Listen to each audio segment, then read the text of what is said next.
আলাইকুম রহমতুল্লাহি ওয়া বারাকাতুহু আলহামদুলিল্লাহি ওয়াহদাহু ওয়াসসালাতু ওয়াসসালামু আলা মান লা নাবী ইবাদা আউযুবিল্লাহি মিনাশ শাইতানির রাজিম বিসমিল্লাহির রহমানির রহিম বাবু আহলুল ইলমি আল ফাজলি আহাক্কু বিল ইমাম। আজকের বক্তব্যের বিষয় হলো মর্যাদাশীল ব্যক্তি ইমামের অধিক যোগ্য। সমাজে যে মর্যাদাশীল ব্যক্তি থাকবে সেই হচ্ছে ইমামের প্রথম হকদার, অধিক যোগ্য ব্যক্তি। এখানে আপনি চাইছে জেনারেল লাইনের লোক হোক, চাইছে হাবশি ভাষার একদম দরিদ্র লোক হোক, কালো কুচ্ছিত হোক, তাতে কোনো সমস্যা নাই। আমি যে হাদিসটা তেলাওয়াত করেছি সহিহ বুখারী প্রথম খণ্ড পর্ব 10 অধ্যায় 46 হাদিস নম্বর হচ্ছে 678। হাদিস নম্বর হচ্ছে 678। আবু মুসা রাদিয়াল্লাহু হতে বর্ণিত, তিনি বলেন, নবী সাল্লাল্লাহু আলাইহি ওয়াসাল্লাম অসুস্থ হয়ে পড়লে, তীব্র অসুস্থতা যখন তার বৃদ্ধি পেল, আবু বকর রাদিয়াল্লাহুকে লোকদের নিয়ে সালাত আদায় করতে বললেন। তাহলে এখানে কি বোঝা যাচ্ছে? অসংখ্য সাহাবী থাকা সত্ত্বেও আবু বকর রাদিয়াল্লাহু আনহুকে তিনি সালাতের ইমামতি করার দায়িত্ব দিচ্ছেন, তাকে বলছেন।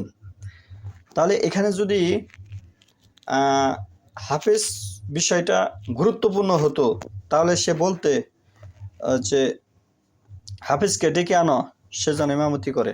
এখানে যদি হাফেজ আলেম গুরুত্বপূর্ণ হতো, যে তোমাদের মধ্যে সবচেয়ে বেশি যে হাদিস মুখস্থ করেছে তাকে তোমরা দাও ইমামতি করার জন্য, সেটা বলেনি আল্লাহ রাসূল সাল্লাল্লাহু আলাইহি ওয়াসাল্লাম। সে বলেছে আবু বকর যেন ইমামতি করে সালাতের, তাকে তার কাছে লোক পাঠানো হলো। তাহলে আপনি এই হাদিস থেকে আপনি প্রমাণ করতে পারবেন না যে আবু বকর রাদিয়াল্লাহু আনহু সম্পূর্ণ কোরআনের 30 পারা কোরআনের হাফেজ। হাদিস দিয়ে আপনি প্রমাণ করতে পারবেন না। তাহলে তার মানে কি, ওই সময় যে কয়টি সূরা শিখেছে ওই সূরার হাফেজ। কোরআন যেহেতু একেবারে নাজিল হয়নি, দীর্ঘ 23 বছর লাগছে কোরআন নাজিল হতে। যদি একেবারে নাজিল হতো তাহলে আমরা বুঝে নিতাম আরবের লোক, সেই সময়ের লোক অতি জ্ঞানবান ছিল। তাহলে আমরা বুঝে নিতাম যে হয়তোবা তিনি মুখস্থ করে ফেলেছে। যেহেতু এটা কর্মে কর্মে ধীরে ধীরে নাজিল হয়েছে 23 বছর বড়া, তাহলে আপনি ইচ্ছা করলে যুক্তি দিয়ে প্রমাণ করতে পারবেন না যে ওই ব্যক্তি হাফেজ হয়ে গেছে। বিষয়টা এ পর্যায়ে যাবে। তাহলে এখানে হাফেজ কোনো মুখ্য বিষয় নয়। আর অন্যান্য হাদিস দ্বারাও বোঝা যাচ্ছে আল্লাহ রাসূল সাল্লাল্লাহু আলাইহি ওয়াসাল্লাম বলেছেন, তোমাদের মধ্যে বয়সে যে বড় সে যেন ইমামতি করে। এই সমস্ত হাদিস থেকে স্পষ্ট দলিল প্রমাণ বোঝা যাচ্ছে যে বেদাত মুক্ত, শিরিক মুক্ত, আল্লাহকে আকার হিসেবে গণ্য করে সে ব্যক্তি ইমামতি করবে যার সমাজে মান মর্যাদায় উত্তীর্ণ। এই সমস্ত ব্যক্তি ইমামতি প্রথম হকদার।